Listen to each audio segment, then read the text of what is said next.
Muy buenas noches, tengan todos ustedes. Soy el doctor Eduardo Antonio Lara Pérez. A nombre de la Academia Mexicana de Pediatría y la Fraternidad Médica por la Salud, Médicos Unidos por México, les damos la más cordial bienvenida este viernes 3 de septiembre del año 2021. La videoconferencia del día de hoy será vacunar primero a todo el planeta, incluyendo niños y adolescentes, o antes, tercer dosis a adultos.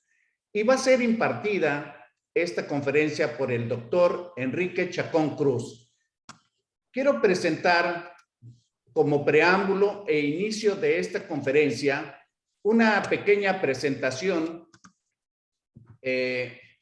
para dejarle posteriormente la palabra al doctor Enrique Chacón.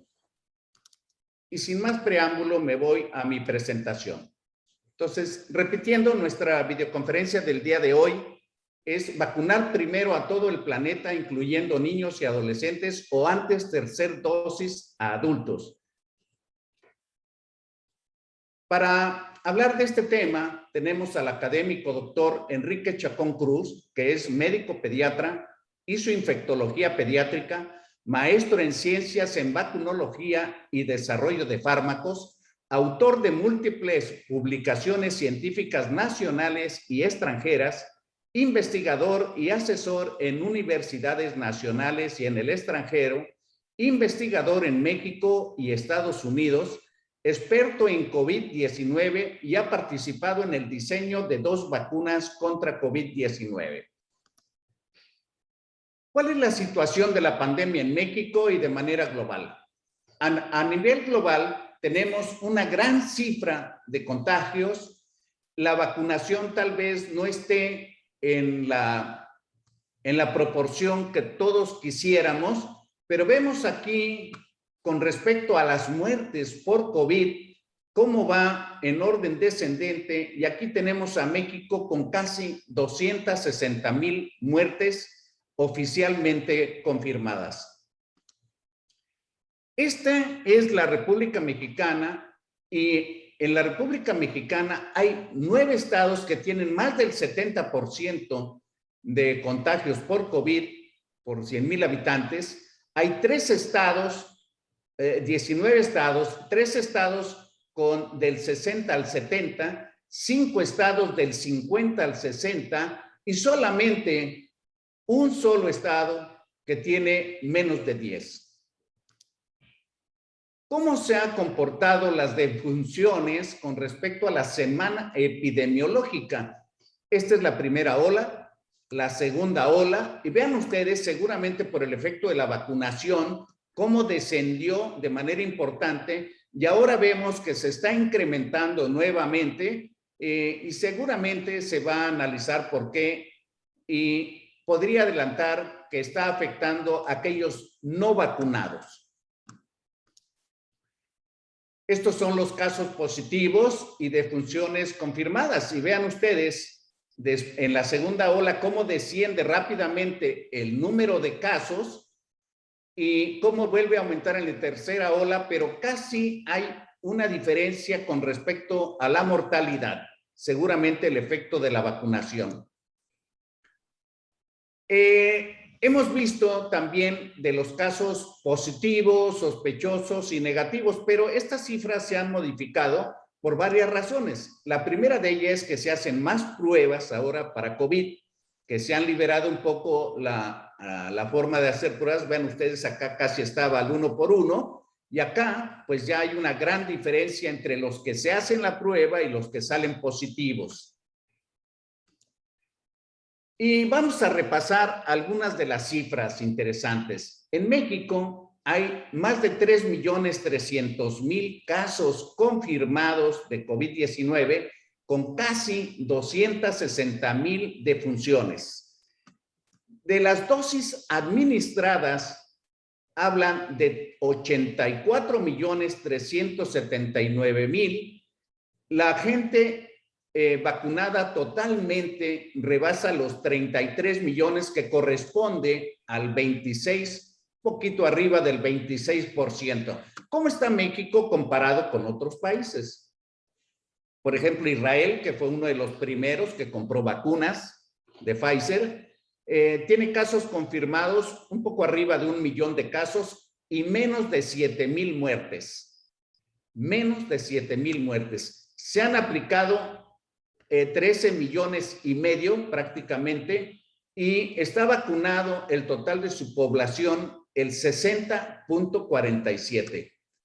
Sin embargo, Israel está hablando ya de la aplicación de una tercera dosis. El caso de China, el país original de esta cepa de virus, en la que se han confirmado 107,000 casos y menos de 5,000 muertes, y se ha vacunado el 63.6% de la población. Hay que tomar en cuenta que China tiene más de 1,200 millones de habitantes. ¿Qué pasó con Italia? Que inicialmente pues, fue una catástrofe. Los tomó esta pandemia totalmente descubiertos, desprevenidos, con 4,5 millones de casos confirmados y menos de 130,000 muertes. Y tiene actualmente el 60.19% de ciudadanos italianos vacunados. El caso de España, que también fue muy conocido aquí en México, tienen 4,800,000 casos confirmados. Hay que tomar en cuenta que España, para fines prácticos, tiene la mitad de la población de México, pero solo tiene 84,000 muertes. Quiere decir que tiene más casos confirmados de COVID, pero muchísimo menos de muertes. Y tiene el 68.9% de su población vacunado. Eso le ha permitido, entre otras cosas, regresar a clases a los niños. En Chile, para hablar de países ya latinoamericanos, hay 1,600,000 casos confirmados de casos positivos de COVID, con 36,800 muertes, y tiene el 71% de su población totalmente vacunada. Argentina tiene 5,173,000 casos. Hay que tomar en cuenta que Argentina tiene menos población que México y solo tiene 111,000 casos mortales y solo ha vacunado el 30.88% de su población de manera completa. Venezuela tiene 333,000 casos confirmados y un poco menos de 4,000 muertes. Tiene vacunado solamente el 11.7% de su población. Ahora se ha tomado la decisión en esta semana, el lunes 30, del regreso a clases. En este regreso a clases, pues hemos visto muchas cosas, de que México es muy diferente. Hay un tipo de México que tiene todas las condiciones para regresar. Hay otro tipo de México que no tienen las escuelas ni siquiera infraestructura, no tienen agua potable, no tienen drenaje, no tienen baños, han sido saqueadas. En fin, hay muchos tipos de México y también muchos tipos de profesores. Y en el caso de la vacunación de gente mayor de 12 años que aún no ha sido autorizado en México, sino a partir de los 18, pues ha habido personas, padres de chicos de 12, 13, 14 años, que han tenido que ampararse, cada vez son más, para que les apliquen las dosis de vacuna. Con este preámbulo, quiero ceder la palabra a nuestro experto, nuestro invitado del día de hoy, el doctor Enrique Chacón Cruz. Adelante, doctor.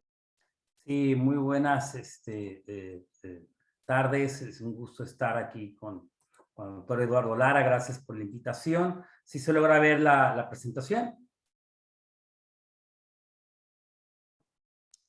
Ahí se ve correcto. Muy bien. Bueno, primeramente agradecer la invitación del doctor Eduardo Antonio Lara, así como de la Academia Mexicana de Pediatría y de Médicos Unidos por México, a quienes yo orgullosamente pertenezco. El tema de hoy pues realmente es un seguimiento de la brillante exposición del doctor Lara. Es una excelente introducción, que es básicamente, ¿es correcto vacunar primero todo el planeta, incluyendo niños y adolescentes, ¿O es correcto vacunar antes con una tercera dosis a adultos de países desarrollados? Bueno, ya el doctor me presentó y bueno, vamos a hacer unas perspectivas que tenemos que analizar, que es como a mí me gusta empezar mis charlas. Primeramente es evaluar el incremento de casos por la variante Delta del SARS-CoV-2. ¿Por qué? Porque la iniciativa de poner tercera dosis a adultos ya vacunados con 2 dosis de una vacuna de RNA, como puede ser Pfizer o Moderna, viene del incremento de la variante Delta.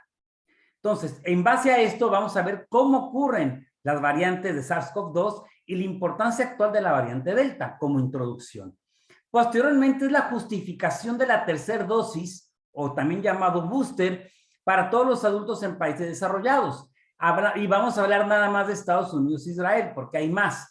Hay otros países desarrollados que ya están autorizando la tercera dosis, aunque vamos a hablar al final un poquito de las modificaciones. Posteriormente vamos a entrar a otro capítulo. Se habla de nuevos casos. No, ahora vamos a hablar de incremento de hospitalizaciones y muertes por variante Delta. Y entonces vamos a entrar aquí a una cuestión que se conteste una cosa con otra. En países desarrollados, enfocados a Estados Unidos e Israel, porque no nos alcanza el tiempo a hablar de todos, que iniciarán tercera dosis de vacunas, ¿quiénes mueren o se hospitalizan? ¿Vacunados o no vacunados? Independientemente que haya más casos, independientemente que haya variante Delta. O sea, ¿quiénes se mueren realmente o quiénes se hospitalizan? ¿Los vacunados o no vacunados? Y otra cosa muy importante, y esto va dirigido a los antivacunas, es interpretar bien los números. La data o la información tiene que estar expresada en tasas para poder nosotros hablar entonces de la efectividad de la vacuna. Siguiendo este orden, vamos a ver entonces los porcentajes de cobertura vacunal en diferentes países, ricos, menos ricos y pobres. Entonces vamos a hablar de los porcentajes de coberturas y las comparaciones de esos porcentajes de coberturas.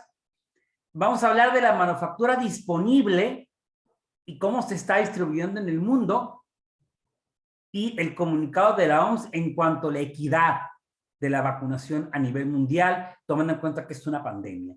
Y al final las reflexiones. Entonces vamos a empezar a ver primeramente cómo aparecen las variantes. Las variantes aparecen por mutación y los RNA virus como el SARS-CoV-2 tienden a mutar muy rápido. O sea, nosotros vemos aquí el tamaño del genoma y la tasa de mutación. Vemos que los RNA virus mutan más todavía que los DNA virus. Se puede decir que son dentro de las estructuras microbiológicas de las que más mutan. Entonces, mientras más virus haya y circule, más mutaciones hay. La variante Delta se detectó en la India a finales del año pasado y a partir de mayo de este año, perdón, aquí hubo un error, a partir de mayo de 2021, se consideró como variante de preocupación por la OMS. Aquí está el linaje, tiene 3 sublinajes, unos más contagiosos que otros, es muy transmisible, o sea, es más transmisible que las demás variantes, probablemente es más virulenta, acá han salido un par de artículos que aparentemente sí es más virulenta, y sí tiene una evasión parcial a la respuesta inmune. Clínicamente se manifiesta de manera un poco distinta, y lo más importante es que a nivel mundial, del 75 al 99% de casos nuevos en el mundo son por esta variante.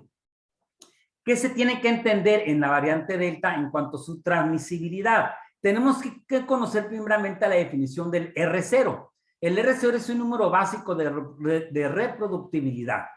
Por ejemplo, o sea, de un caso, un índice, a cuántas personas susceptibles yo puedo contagiar. Esa es la definición más sencilla. La cepa original de Wuhan, de SARS-CoV-2, tiene un R0 de 2.4, 2.5. Vamos a decir, de un caso contagiado puede contagiar de 2 a 3 personas. La alfa, la inglesa, de 4 a 5, pero la delta es de 5 a 8. Comparamos con sarampión es hasta 15 a 18. Entonces, la variante delta es dentro de las nuevas variantes o mutaciones de SARS-CoV-2 la más contagiosa, o sea, contagia de 5 a 8 personas susceptibles. Y ya dijimos, tiene probablemente mayor letalidad y tiene mayor evasión inmune.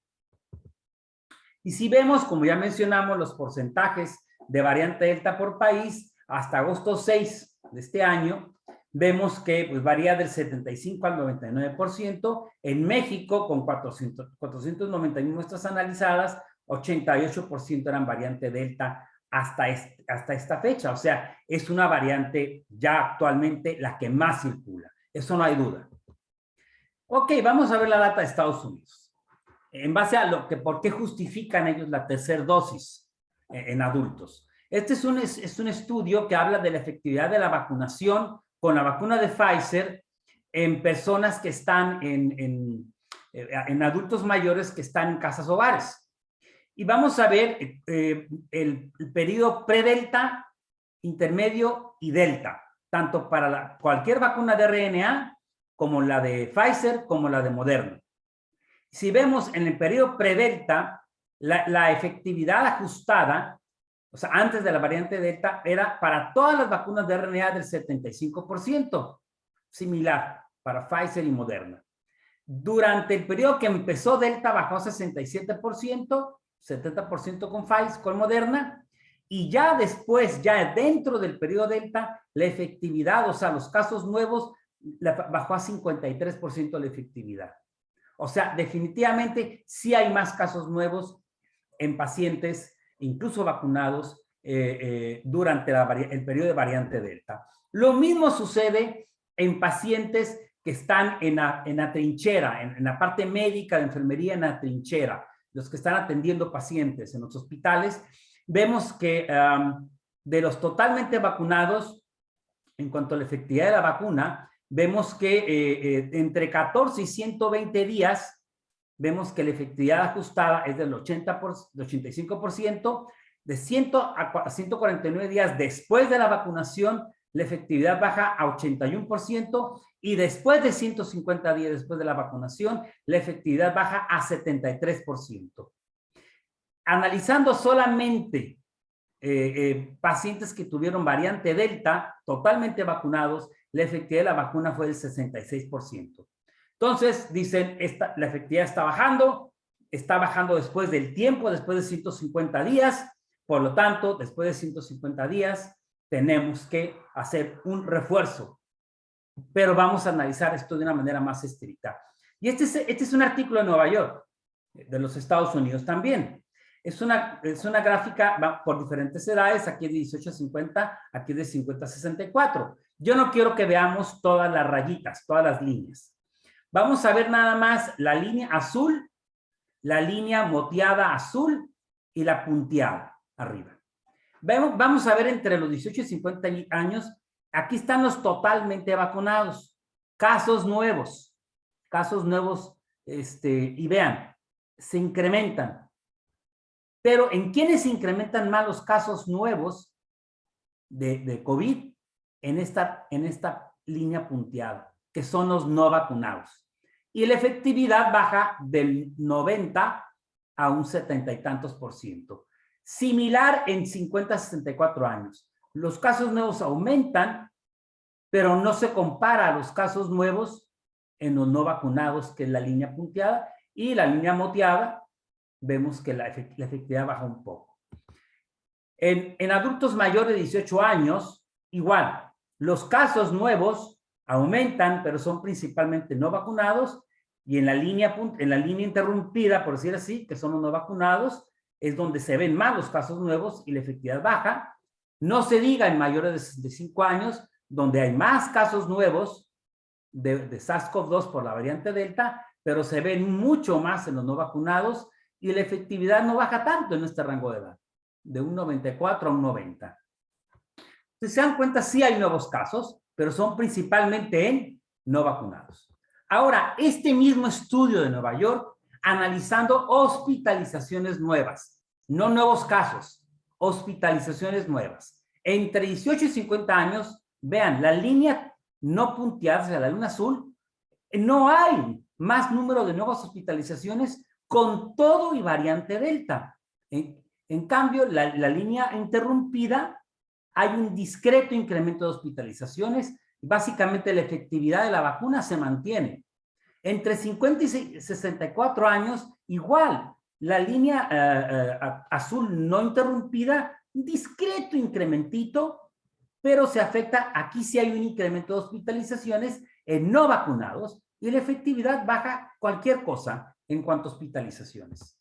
Si nos vamos a mayores de 18 años, vean, la línea no interrumpida azul, el incremento es casi mínimo, pero sí en los no vacunados. En mayores de 65 años, el incremento en vacunados es mínimo, pero vean, aquí sí hay, porque el mayor de 65 años es más susceptible a ser hospitalizado y estos no vacunados son los que tienen más hospitalizaciones por variante Delta.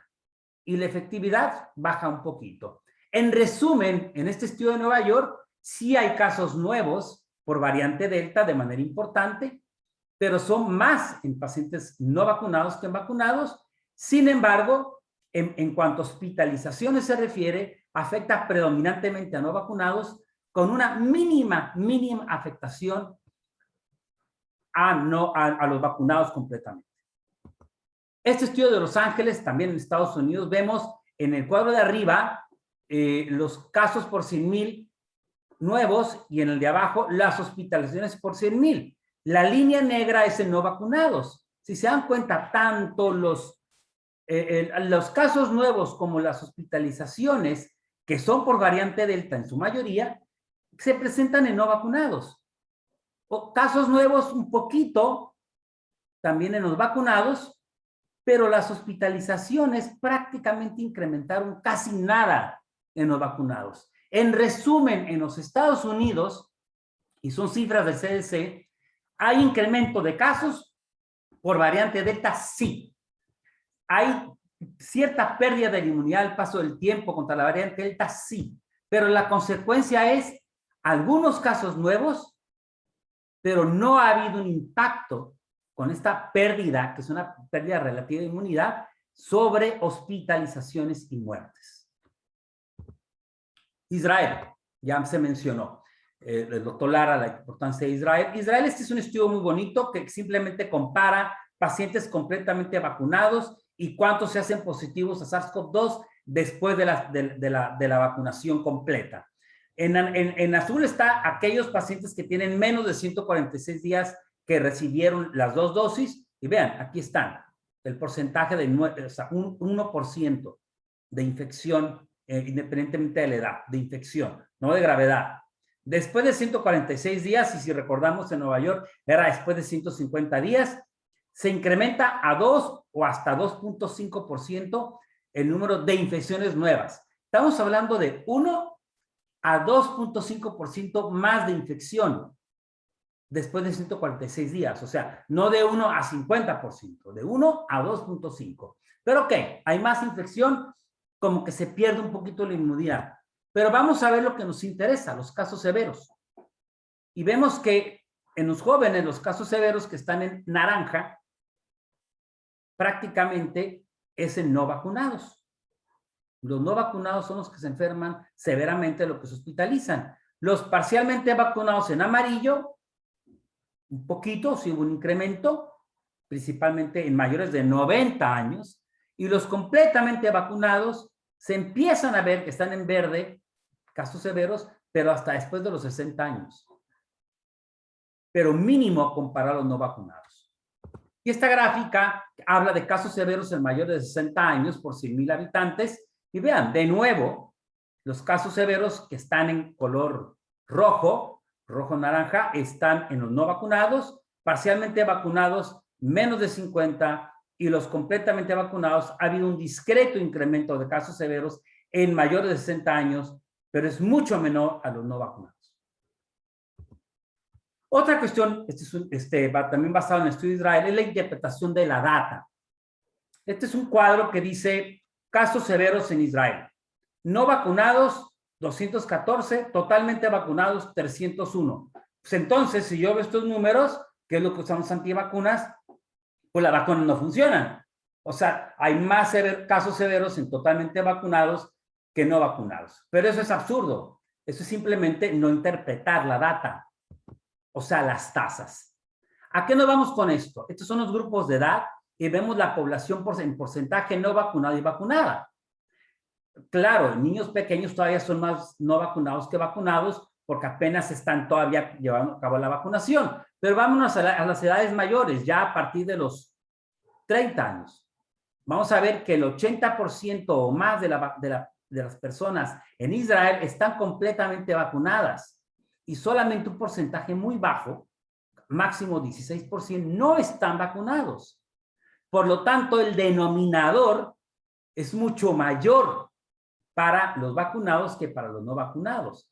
Entonces, si nos vamos a casos severos por 100,000, pues vean, 190, 250 por 100,000 y vacunados 19,47 por 100,000. Y ya en edades muy mayores. Si nos vamos entre 35 y 60 años, pues estamos de 6 a 40,000 casos severos por 100,000 en no vacunados y de 0.2 a 3 por 100,000 en vacunados. Por lo tanto, la efectividad de la vacuna es muy alta, desde un 81 hasta el 100%.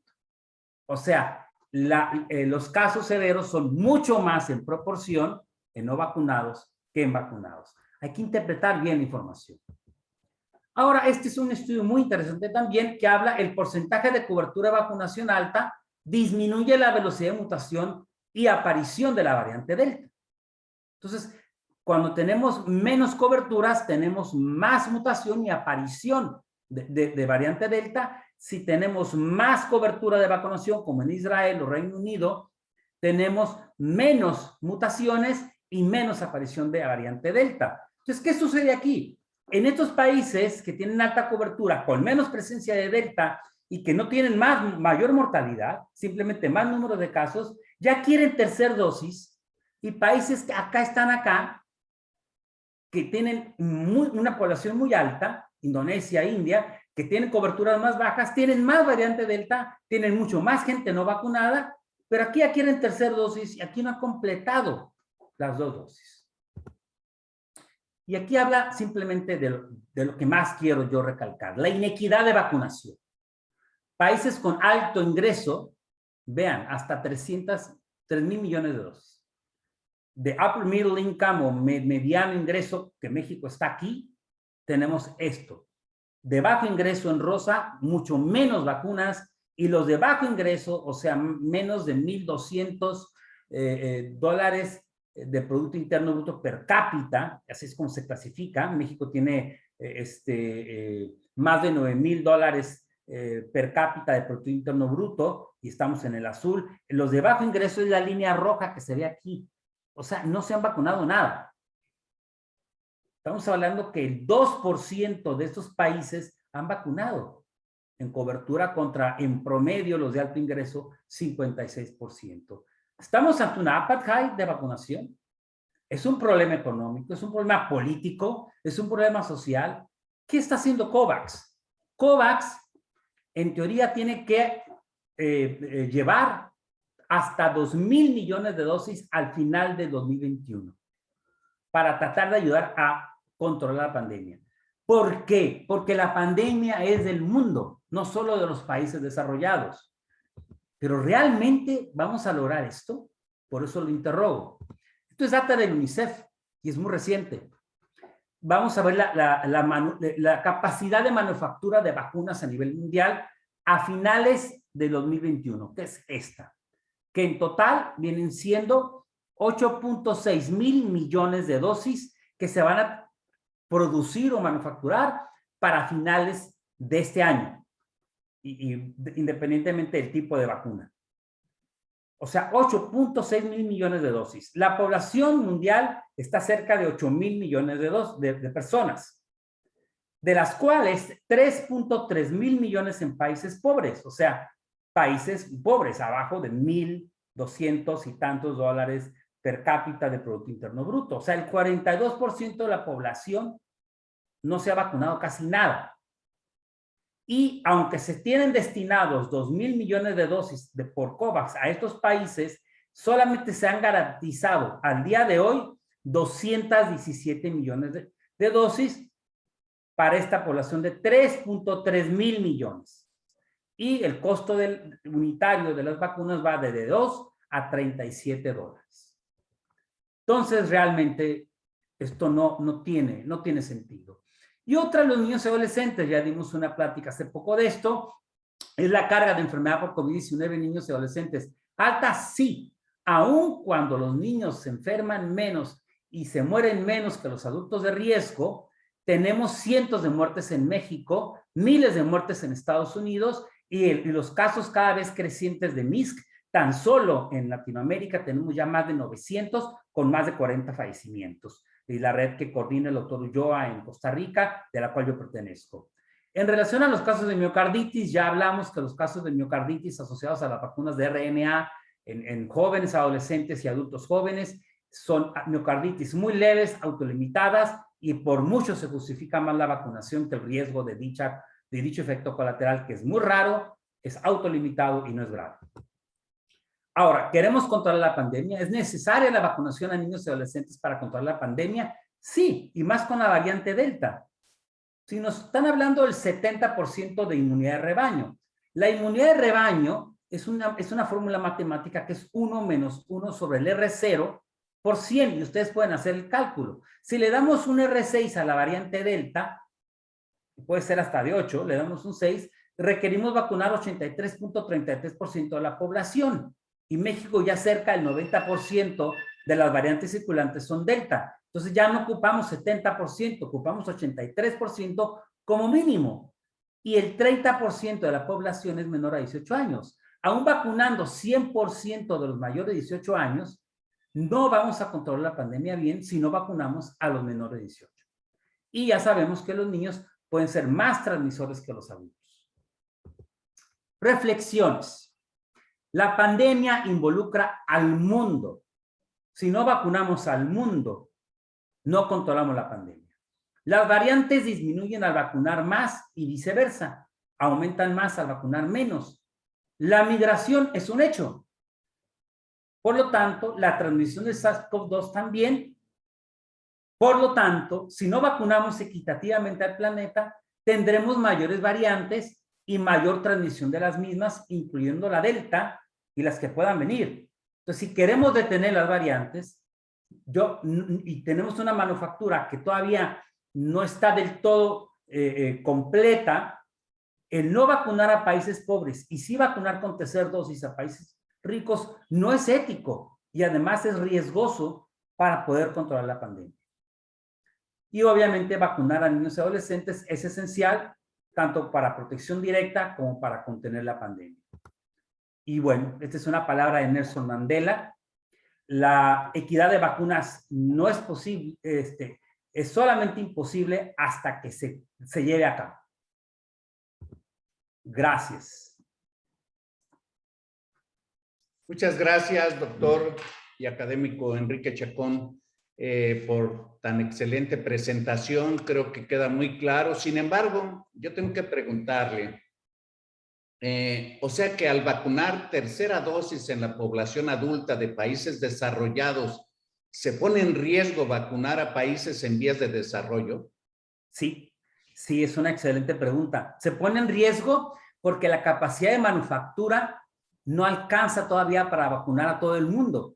Entonces, ¿cómo vamos a quitar parte de esa manufactura para poner tercera dosis cuando ya vimos que la tercera dosis no va a bajar ahorita la mortalidad? Nada más los casos nuevos por la variante Delta, pero vamos a tener muchos países con 0 dosis. Y por lo tanto, más casos, más muertes, porque los que se mueren son los vacunados, y mayor transmisión y el riesgo de nuevas cepas, perdón, de nuevas variantes y nuevas mutaciones. Muchas gracias. Eso me obliga a pensar, ¿qué se puede sugerir entonces para lograr una mayor equidad en la vacunación mundial? Definitivamente aquí es la OMS y las organizaciones no gubernamentales como Gates, la Fundación Gates, CEPI, etcétera, apoyar más a COVAX. COVAX es la iniciativa para vacunar contra COVID en países en vías de desarrollo o en países pobres. Tiene que haber más apoyo y yo también metería al Banco Mundial. Y nosotros como sociedad hacer presión de que esto se lleve a cabo. Muchas gracias. Por último, ¿los niños y adolescentes deben ser vacunados? O sea, es una pregunta obligada porque todavía hoy en día la gente en la sociedad, en México, en otros países, se están cuestionando con el regreso a clases si sus niños y adolescentes deben de ser vacunados? No hay la menor duda, en base a la plática que ya pues, con usted anteriormente presentamos, que estuvo, pues no fui el único ponente, y de hecho yo no di esa charla de regreso escolar, la dio el doctor Michel, pero definitivamente usted lo mencionó, hay 1000 Méxicos. Dentro de Tijuana, donde yo vivo, hay 1000 Tijuanas. Hay escuelas donde se puede entrar a clases, escuelas donde no. Yo creo que el regreso a clases está justificado, pero debe de ser de una manera ordenada. Se tiene que certificar que esa escuela puede recibir a los niños, y si no puede recibirlos, pues hay 27,000 escuelas sin agua. ¿Cómo va a haber aseo de manos? Y la otra, ya mencionamos, el vacunar a adolescentes y niños es esencial, porque aunque sí se mueren menos que los adultos, se mueren y se hospitalizan. Y la otra, ellos son transmisores y pueden llegar a ser más transmisores que los adultos. Por lo tanto, adolescentes y niños también deben ser incluidos en la vacunación para darle fin a esta pandemia.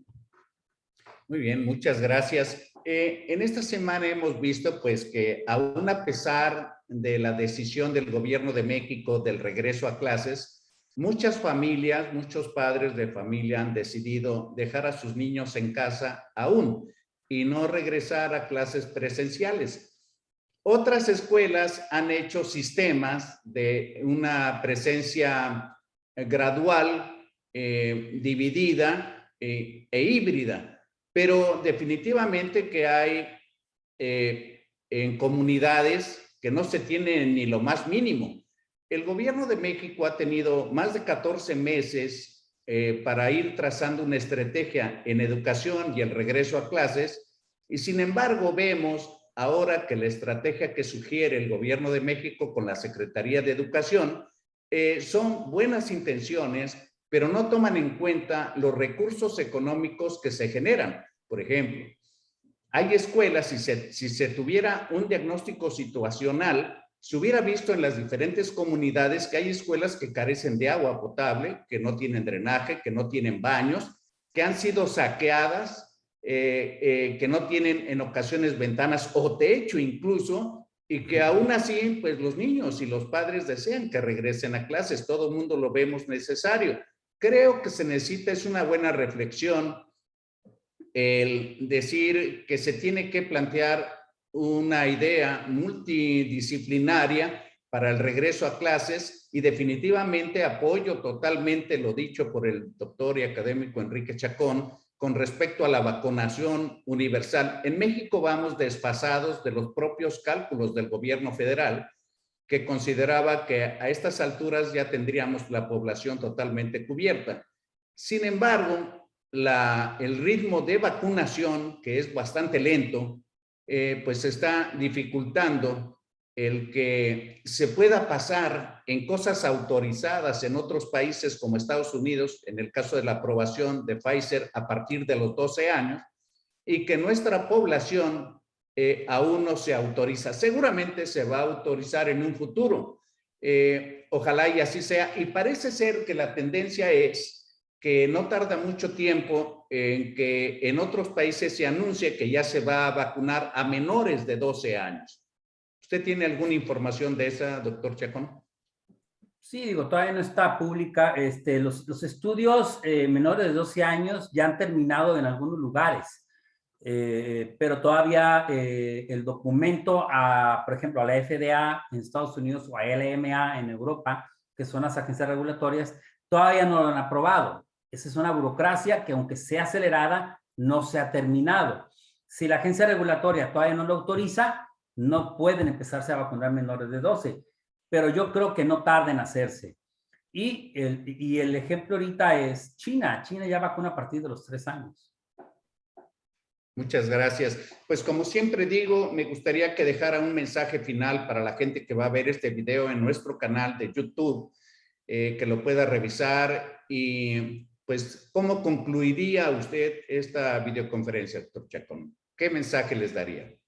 El mensaje número 1 es que la pandemia es mundial y que la variante Delta está ocasionando más casos, pero no más muertes en vacunados.